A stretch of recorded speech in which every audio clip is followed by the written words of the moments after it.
Ready.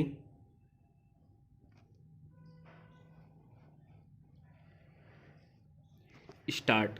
अध्यक्ष जी, किसी भी देश की विदेश नीति अपने में कोई स्वतंत्र नीति नहीं होती है, वरन वह किसी देश की आंतरिक नीति को स्पष्ट करती है। उदाहरण के लिए हम अमेरिका को ले सकते हैं।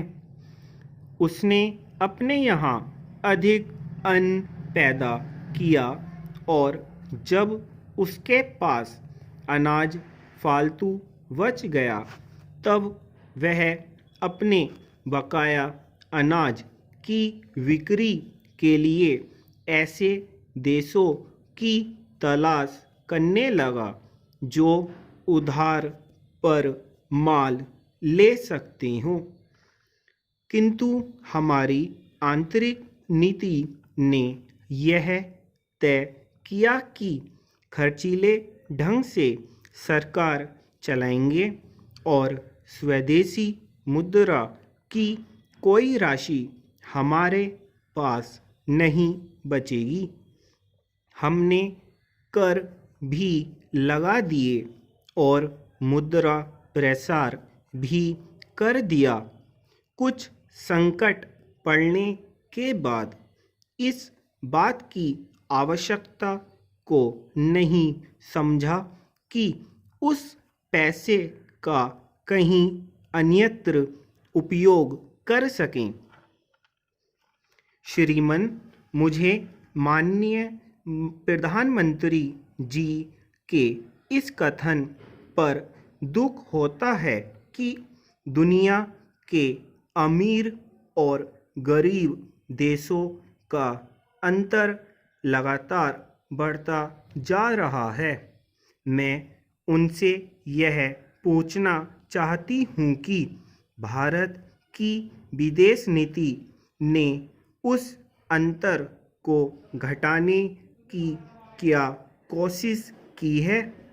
क्या भारत सरकार ने कभी दुनिया की पंचायत में यह कहने की हिम्मत की है कि बालिग मताधिकार के आधार पर यूएनओ का चुनाव होकर एक संसद बनाई जाए?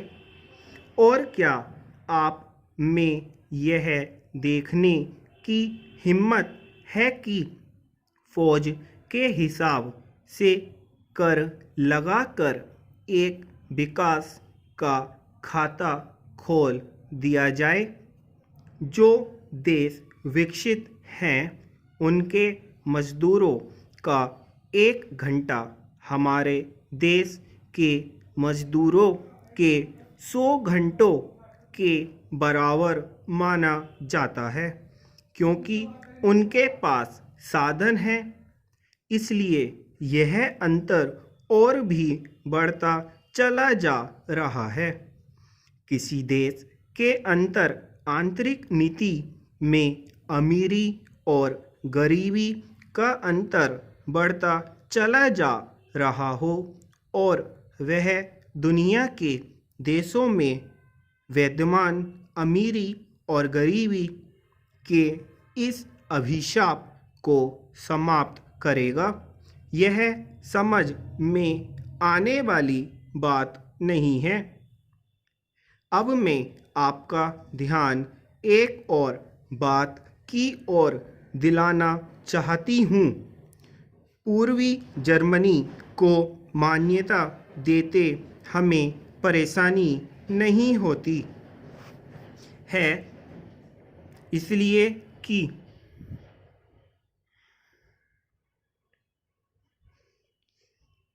अब मैं आपका ध्यान एक और बात की ओर दिलाना चाहती हूँ। पूर्वी जर्मनी को मान्यता देते हमें परेशानी होती है, इसलिए कि शायद पश्चिमी जर्मनी को बुरा लगे, लेकिन पश्चिमी जर्मनी ने तो अपनी रक्षा का भार दूसरों पर छोड़ दिया है। उसने अपनी पूरी शक्ति इस बात पर लगा दी है कि अधिक से अधिक उत्पादन किया जाए। आपने जो समय दिया उसके लिए मैं आभार प्रदर्शन करती हूँ और आपका धन्यवाद करती हूँ। स्टॉप।